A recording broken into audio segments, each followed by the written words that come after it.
La formation finance d'entreprise, fusion, acquisition et banque d'affaires prépare à des métiers donc, de la finance d'entreprise principalement, en commençant des métiers liés à la comptabilité, donc à savoir la comptabilité, le contrôle de gestion, l'audit, la gestion des risques, mais également des métiers de la finance d'entreprise dans le sens private equity, M&A, transaction services, dette privée, et également des postes en banque, donc chargé d'affaires, gestion du cash, donc cash management par exemple, chargé de projet de manière plus large, donc je parlais de la banque, mais également en entreprise, petite entreprise ou grande entreprise. Hein. Il y a des étudiants en CAC 40 ou dans des sociétés de type start-up, pour tout ce qui est chargé de projet, chargé de mission.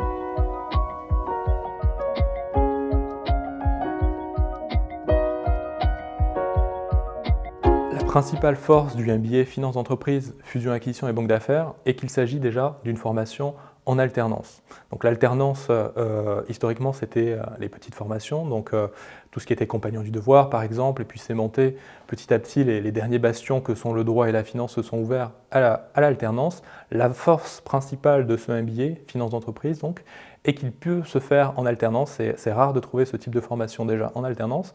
La seconde force, selon moi, est qu'il s'agit d'une formation à la fois spécialisée et pluridisciplinaire.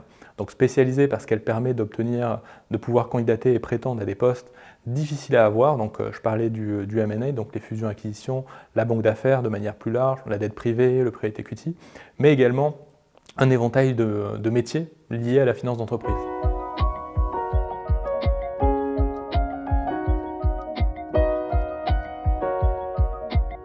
Les secrets de la pédagogie chez Financière Business School et plus précisément dans cette formation sont un corps professoral qui, pour on va dire les 2/3, sont des praticiens, donc c'est-à-dire des personnes qui travaillent dans la vie de tous les jours qui exercent en tout cas dans la finance d'entreprise et qui ne sont pas uniquement des enseignants.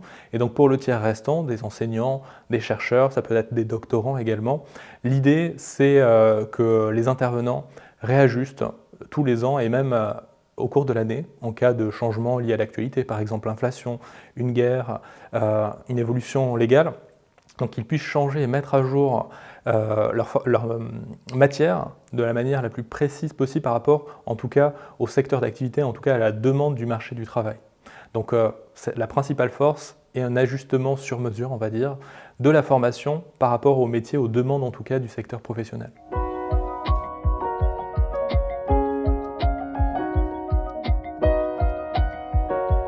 Pour la rentrée prochaine, on a décidé de mettre en place des business games. Alors des business games, c'est quoi? C'est des cas pratiques en fait qui mêlent différentes matières au sein d'un même exercice. Donc par exemple une matière qui est l'évaluation d'entreprise, qu'aiment beaucoup les étudiants, qui permet de valoriser une société, avec une matière de private equity, donc investir dans une société. Donc pour investir dans une société, il faut connaître la valeur de cette société, et avec également, donc, en plus de l'évaluation d'entreprise du private equity, une matière qui est émission d'instruments financiers. Donc savoir émettre des actions, des obligations, et non pas juste se cantonner à des exercices classiques pour une seule et simple matière. Donc l'idée c'est de mettre en place justement en perspective toutes les matières dans le cadre de cas pratiques. Ça c'est un des principaux changements.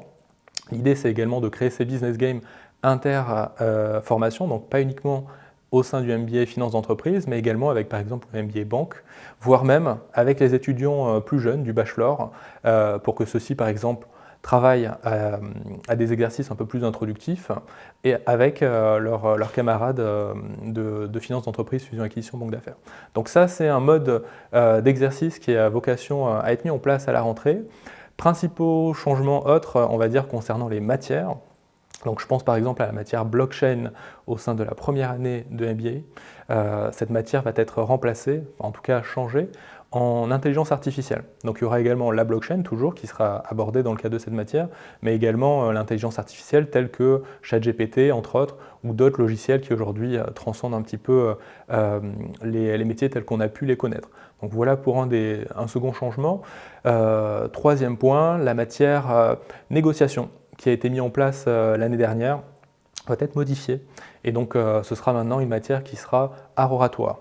L'idée, c'est de permettre aux étudiants d'apprendre l'éloquence, Donc on a mis en place des concours d'éloquence l'an passé, les étudiants ont vraiment apprécié ce type d'exercice et l'idée c'est de ne pas limiter la matière uniquement à la force de vente ou en tout cas à la négociation, mais de manière plus large permettre à un étudiant et demain un futur employé de pouvoir s'exprimer et défendre aussi ses idées de la manière la plus adéquate en entreprise, mais également au quotidien dans sa vie personnelle.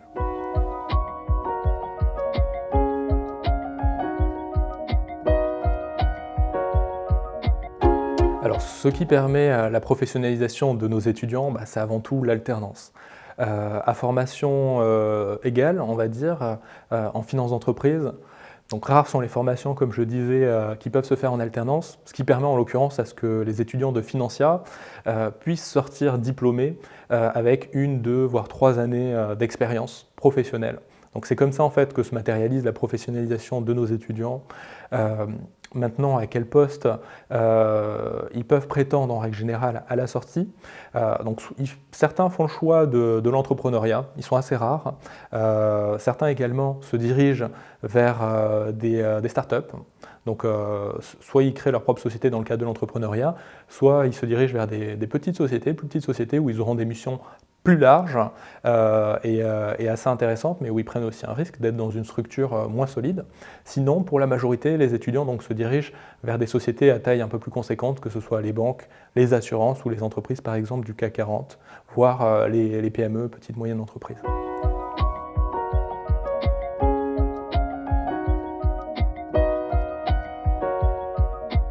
La principale différence de la formation finance d'entreprise, fusion-acquisition et banque d'affaires est déjà qu'il s'agit d'une formation qui est bien classée tous les ans, dont les formations de finance d'entreprise, d'ingénierie financière. Second point, c'est une formation donc, qui se situe au sein de Financia Business School. Financia Business School, donc, c'est une jeune école qui grandit, mais qui reste à taille humaine, donc avec un réseau solide, qui se consolide chaque jour. Et donc là-dessus, je fais référence au réseau alumni de la formation finance d'entreprise qui est très présent pour organiser des tables rondes, des projets, différents événements au sein de l'école, mais plus précisément à destination des étudiants actuels.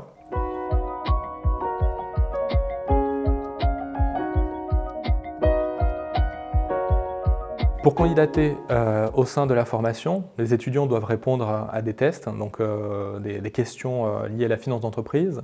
L'administration vérifie également l'adéquation entre le profil de l'étudiant qui candidate avec la formation. Et à l'issue, on va dire, de cette batterie de tests, l'étudiant, le candidat, peut prétendre à un entretien d'admission qui se veut surtout être un entretien de motivation. Dans le cadre de cet entretien, ce que j'aime précisément, c'est la passion de l'étudiant, sa fougue, sa motivation, son envie en tout cas d'être là, mais de savoir pourquoi il veut faire cette formation-là et le poste auquel il pourra prétendre demain, s'il est ambitieux en termes de rémunération, connaître également les rémunérations qui s'appliquent, les différentes missions, si c'est plus cette partie-là, en tout cas le domaine d'expertise auquel il souhaite pouvoir prétendre. Donc en fait, c'est cette maturité dans le cadre du dossier de candidature qui est très attendue. Une maturité au sens connaissance du secteur auquel il souhaite pouvoir prétendre, mais également de la formation, c'est-à-dire connaître les matières, peut-être connaître déjà certains intervenants, s'être renseigné auprès des anciens étudiants, en tout cas avoir fait le travail pour mettre toutes les chances de son côté pour réussir l'entretien d'admission. Ce que j'apprécie moins chez un candidat au sein de la formation, c'est un candidat, une personne qui a moins préparé son entretien d'admission. Moins préparé dans le sens où il s'est moins renseigné sur les matières, sur l'école, qui n'a pas par exemple contacté d'anciens étudiants, parce qu'il n'y a rien de mieux pour savoir la formation qu'on veut faire que de contacter la promotion passée. C'est un étudiant qui, d'un point de vue ponctualité, ne va pas être forcément à l'heure, ou d'un point de vue vestimentaire, ne va pas forcément prendre soin de lui, qui est un petit peu un aveu par rapport à l'estime qu'il a de lui-même. Donc tout ça, c'est des critères un peu révélateurs, déjà, pour nous, du manque de motivation d'un étudiant. Donc, dans la finance, l'étiquette, l'art de savoir se tenir est très important, et ce sont déjà des faits qui peuvent révéler un manque de motivation. Et donc, par ricochet, ce qu'on apprécie moins, c'est un étudiant qui est un candidat qui est moins motivé, moins passionné, qui a moins de fougue, entre guillemets. On a conscience du potentiel de chaque étudiant. Pour nous, c'est un véritable sacerdoce de pouvoir répondre à la demande de l'étudiant. Et donc, il est important que son projet soit travaillé également qu'il ait par exemple les réponses, ou en tout cas une argumentation par rapport aux questions qu'on puisse poser, on va dire, dans le cas des entretiens. C'est pas grave de ne pas avoir la bonne réponse, en tout cas d'avoir le bon raisonnement, ça c'est quelque chose qui est attendu.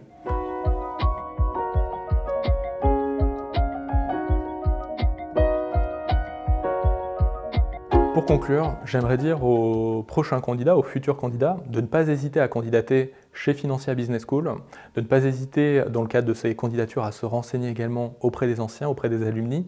Financia Business School, c'est une aventure incroyable. Moi-même, il y a quelques années, j'ai fait cette formation-là.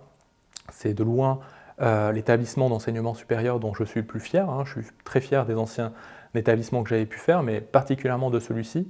C'est une aventure incroyable. Pourquoi ? Parce que avant même d'être inscrit chez Financia Business School, vous pouvez pouvoir bénéficier de différents ateliers de coaching, par exemple coaching CV, coaching LinkedIn, savoir se tenir à table. Il y a un tailleur qui vous apprend aussi à porter le costume, le tailleur pour mesdames. Donc différents coachings, un photographe également professionnel, qui montrent un petit peu de l'implication de l'école vis-à-vis de ses étudiants, pour les aider à titre personnel, mais également surtout sur l'employabilité. Et donc ça, c'est vraiment un avantage par rapport à d'autres écoles, donc cette taille humaine et cette implication sur mesure, on va dire, vis-à-vis des étudiants.